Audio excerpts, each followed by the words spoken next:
cut off their heads, take them with us. I say we just take a few pinkies and call it a day. I love a good movie that is not afraid to color outside the lines. So today I'm recommending over 20 rock-solid flicks that rip up the rule book and test the limits of good taste. Edgy movies that'll play chicken with your comfort level, and odds are I've got a bunch of movies on this list you've never seen or heard of. While every title on this list is currently free on Tubi here in the United States, many are also on paid streaming services like Prime Video, Paramount Plus, and Starz. Check the list recap at the end of every video for those details. Thanks to Huel for sponsoring this video. To demonstrate how solid this movie list is, my bottom two picks are two highly underrated supernatural flicks that each have a really interesting take on their genre. First up, we've got Daybreakers, one of the more interesting vampire flicks to release in the 21st century so far, and it's over 15 years old already. This stars Ethan Hawke and Willem Dafoe, but it takes place in a future where vampires rule the world. They've essentially killed off all the humans, but they've got a problem. They're running out of blood. They farm humans, but that doesn't seem to be working anymore. What's interesting about Daybreakers is these vampires basically live ordinary human lives, in the absence of the sun, but they just carry on our civilization without us. Daybreakers has a visual style that pops from the very opening shot to the end. It's an incredible looking movie. While it does have some horror elements, Daybreakers is much more of an action movie, meaning there's not a whole lot of scares, but there's tons of explosions, shootouts, and then this wild scene towards the end.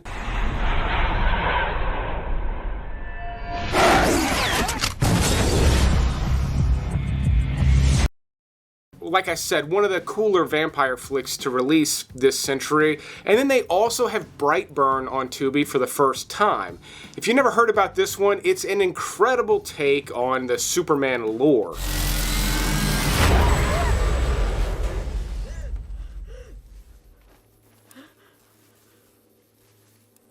Rather, it's not connected directly to Superman really in any way, but it takes the concept of Superman, this alien coming from another planet that has these incredible powers, and it asks what would happen if this alien did not have a love for humanity. What if he despised people? He may be inclined to use his powers in different ways than Superman, and that's what you get with Brightburn. This one is a horror movie, but not a terrifying one. If anything, the concept just comes to life in the most interesting way.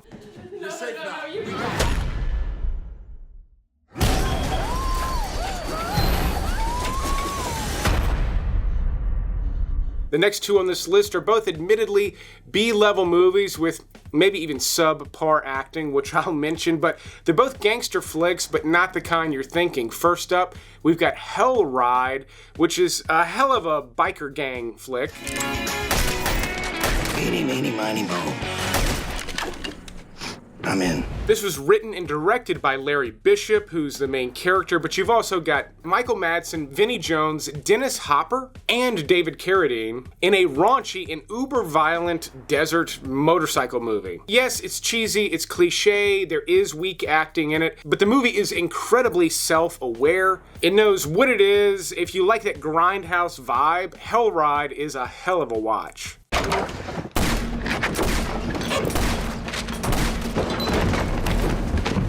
Sorry, my finger got stuck.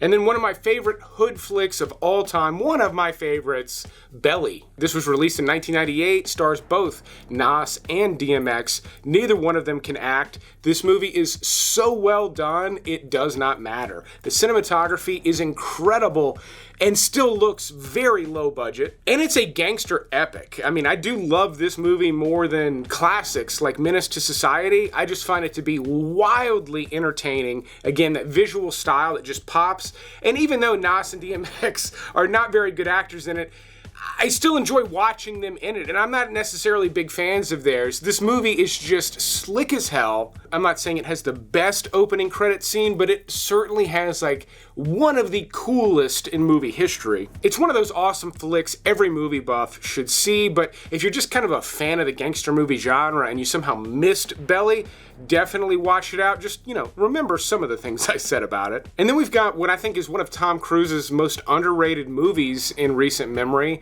American Made, which is based on the true story of Barry Seal, a pilot who was essentially recruited by the CIA to run drugs and guns for them. What I loved about this movie was not just the true story, which is interesting. Like, it's a well-made movie about a totally interesting true story, so it earns big points for that. But it's also an exciting Tom Cruise flick. There's some fantastic aerial stunts, nothing on the level of Mission Impossible. This is all pretty realistic, but it's still got that thrill ride feel that you expect from a Tom Cruise movie, although the whole thing doesn't really feel like a Tom Cruise movie, and this movie reminds me how good of an actor he actually is. He's able to disappear into this Barry Seal character more than you would expect. The movie also happens to be pretty funny, as the real-life story has some pretty comical elements to it. It's a movie that was pretty well reviewed when it was released, but not particularly well received by fans. If you somehow missed it, it's easily one of the better movies currently available on Tubi. Roscoe dug this up in the backyard. There are bills blowing around everywhere. I'll rake it up in the morning.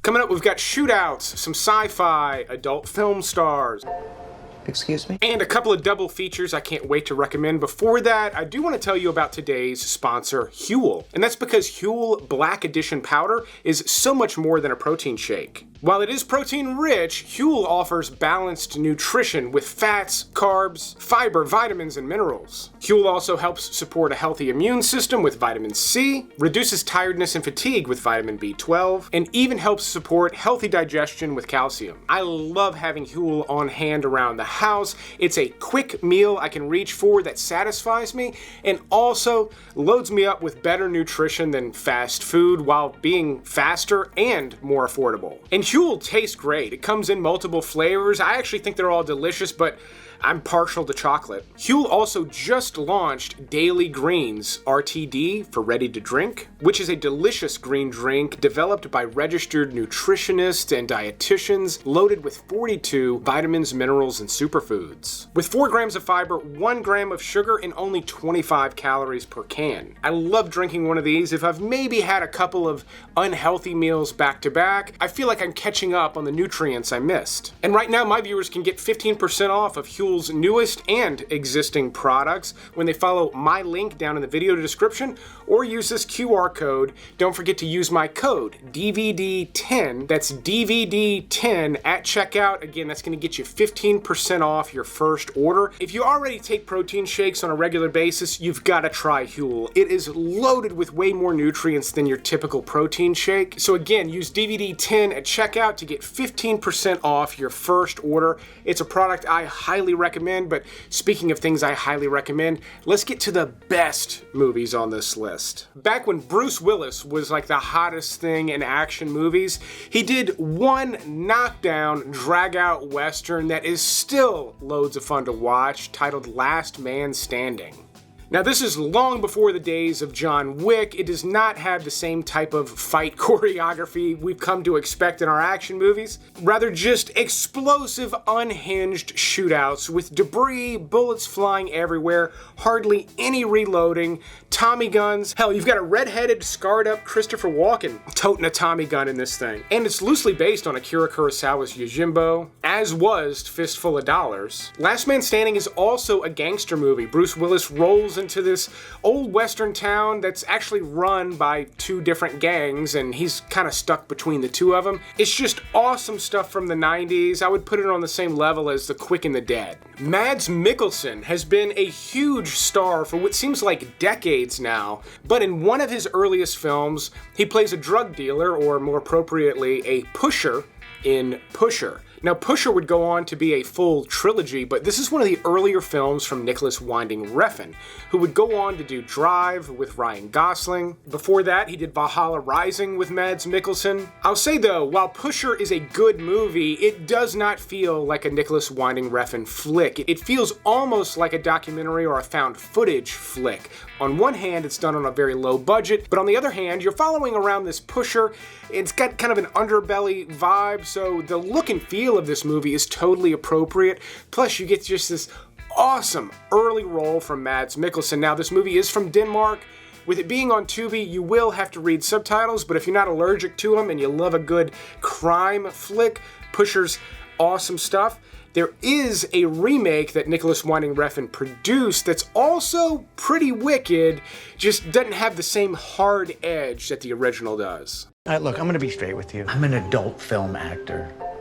Excuse me? Next up, I've got an edgy art house film about a male adult film star that's basically down on his luck, has to move back to a small Texas town, and I'm telling you now, Red Rocket is a hell of a riot. Now, you do have to be into the flavor of this movie. It's a little indie flick from the same director as Anora and The Florida Project. While I really did like Anora, I think more than a lot of people did, Red Rocket is my favorite film of his. And it is almost solely because of Simon Rex and his performance. I mean, this movie almost has Curb Your Enthusiasm vibes, the way the banter sort of works back and forth between these characters. Another thing I loved about Red Rocket is half of the cast are not actors. They're just real local people that this director likes to incorporate into his movies. And you can kind of tell that some of them can't act, but the lead woman, like his wife in this movie, she's incredible, and she's never been in anything before. Before long, it'll be like we're still married. We are still married. That said, though, this is a very funny movie about a horrible person. That's basically what you're watching. It's just a complete narcissist almost collapsing in on himself through the course of this movie, and it is expertly done. Very funny, but also clever and nuanced in really unusual ways for a comedy like this. Now, there is a pseudo-cyberpunk flick that stars Rutger Hauer, takes place in a futuristic, flooded London with these bizarre, almost satanic murders happening. It's a wild one that has been on Prime Video forever. It's just hidden over there. Nobody knows about it unless I recommend it to you. It's available on Tubi now. It's titled Split Second. And I only just recently rewatched this for I don't know how many times. Now, this is a movie I don't recommend for everybody, but I'm telling you now, if you like Rutger Hauer and this sounds like it might be for you, oh my God, this is a cult classic masterpiece. It's amazing. It is silly and over the top in all the best ways. I mean, it's got the perfect amount of 80s cheese, like perfect amount. You've got bizarre characters that are gooning out over massive guns, like the whole movie. Kim Cattrall from Sex and the City has a pretty hot little role in this. It also happens to be kind of a blood-soaked, almost grindhouse-style movie. There's more to Split Second than I'm letting on, but you're gonna have to watch it to find out. If you don't like really weird, wild stuff like that, especially with that 80s vibe, very good chance this movie's not gonna be for you. But if you enjoy a more refined movie watching experience and you find yourself in the mood for a political satire one night, they don't get a whole lot better than The Death of Stalin. Shoot her before him, but make sure he sees it. Or in this one, kill him, take him to his church, dump him in the pulpit. And I'll leave the rest up to you. I mean, maybe Dr. Strangelove tops it, but I loved this movie. Now, this is about the death of Stalin and all the aftermath, the chaos that broke out in the government as everyone tried to figure out what to do next. What's amazing about the death of Stalin is it's got an incredible cast, mostly English actors, but you do have Steve Buscemi, and everyone is speaking in their native accents. And it was a brilliant choice for this movie for two reasons. One, it kind of adds to the urgency. Like, it feels more natural. It doesn't feel like you've got a bunch of people bloviating and pretending to speak in a Russian accent, yet it also adds to the comedy. It's silly to see these like Englishmen fumbling around, bumping into each other. It's very well written, super sharp with the dark comedy. Like, there's this dark shadow looming over everyone when Stalin dies. Half of them worry that they're not going to see tomorrow, and the movie plays it for comedy in the most brilliant way.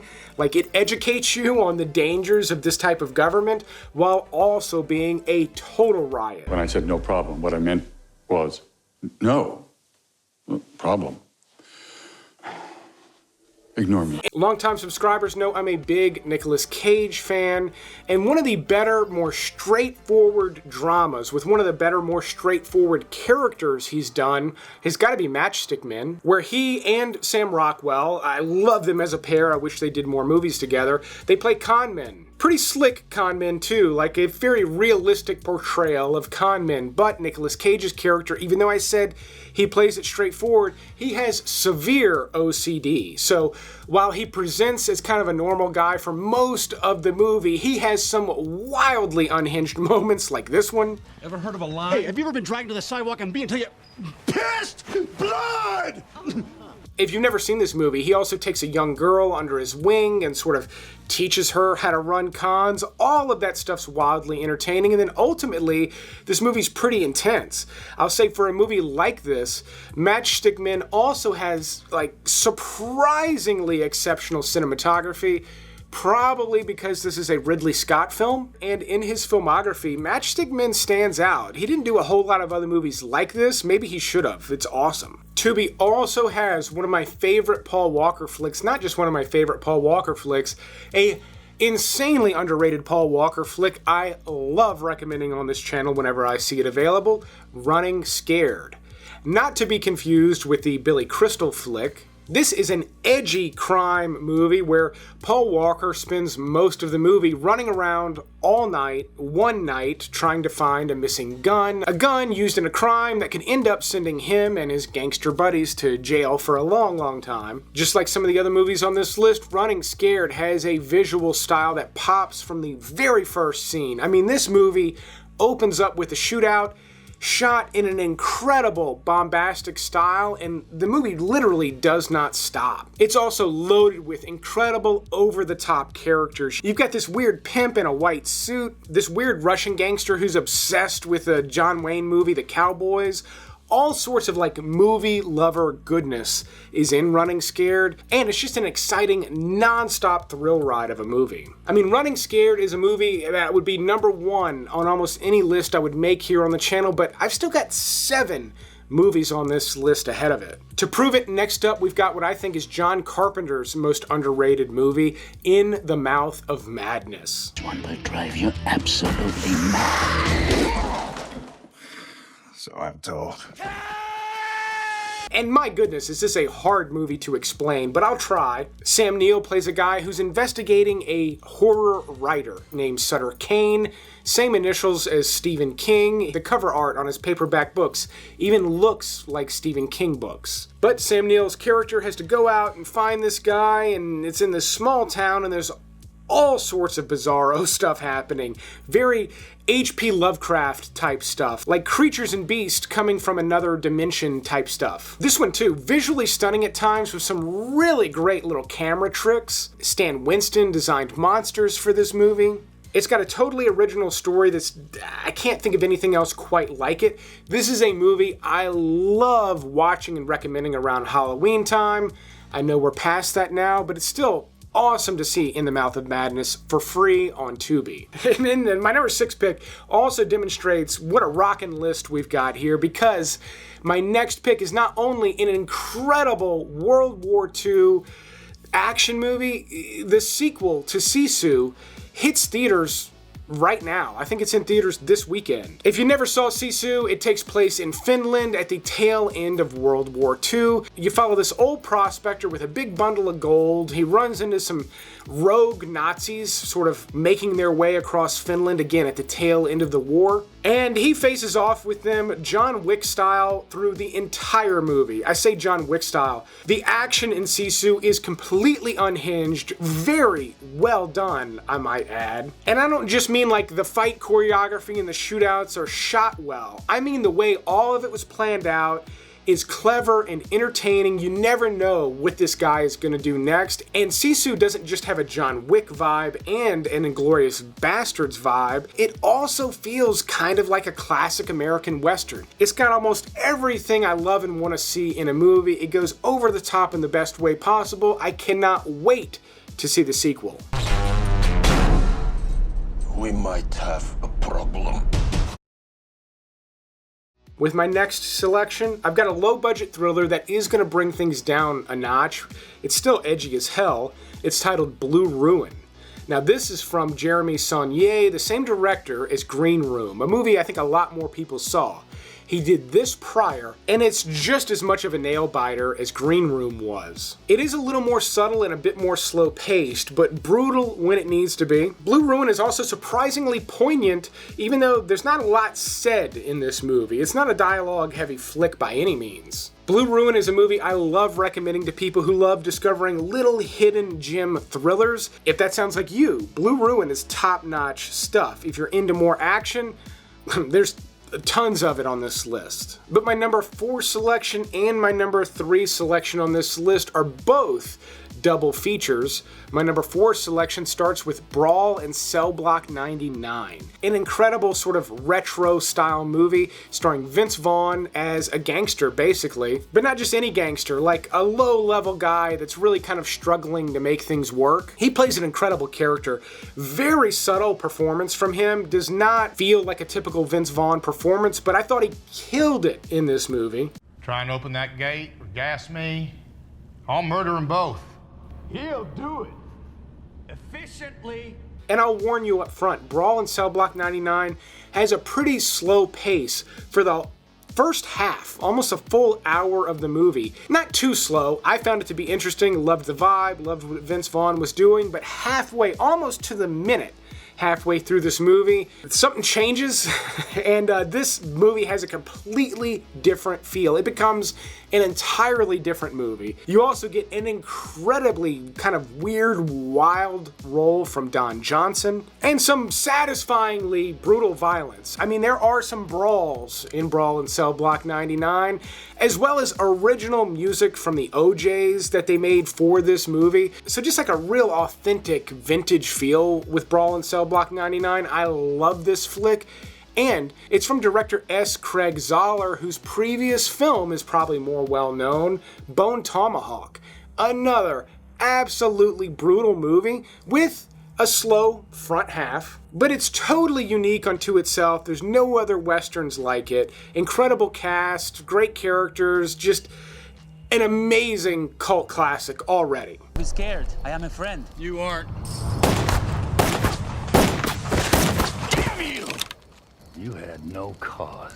If you want to question my morals, do it later. But my next double feature features 2 classic crime flicks, and neither one of them is Heat. Now, even though Michael Mann directed probably one of the best crime movies of all time with Heat, one of his first movies was titled Thief. It stars James Caan, and this movie established the vibe of 80s neon noir. Like, movies did not look the same after Thief, in a bunch of ways. One way in particular, Michael Mann famously ordered large water trucks to be on set for the night shoots, and they sprayed the streets down. That way, the street lights reflected off of the pavement and everything. It glitters, it looks incredible. Once you notice that in other movies, wet pavement, you cannot unsee it. They do it all the time in movies now because it does look better on camera.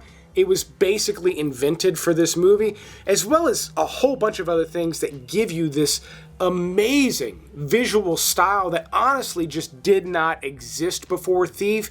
And it's one of my favorite things to spot in a movie, is this like incredible bold style that's just brought to life with a camera. Like, there's no added effects, CGI enhancement, or anything. This is just glossy cinematography and photography on top of an incredible crime flick starring James Caan. But an 80s crime movie with a somewhat similar vibe that came out immediately after Thief is William Friedkin's To Live and Die in L.A. Now, the late William Friedkin is one of the most well-respected directors in cinema history. He did The Exorcist and The French Connection. And To Live and Die in L.A. was his return to the crime movie genre, very much like The French Connection. Whereas that one is set in the 70s, this one has a clear 80s vibe. Willem Dafoe plays an incredible bad guy in this, like he always does, but he's pretty young in To Live and Die in LA. This one is just a top-notch cop flick. It's fast-paced and exciting at times as well. It's not quite remembered as fondly as other classic cop movies, but I think it's every bit as good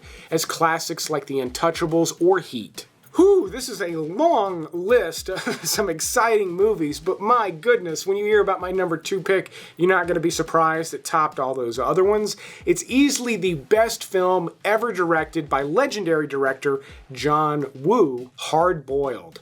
A movie only just recently available to stream on VOD. I kind of can't believe it's free on Tubi almost immediately. It's not as well known here in the US, even though John Woo went on to become a major director here with movies like Face Off. But Hard Boiled is one of his early Hong Kong action flicks.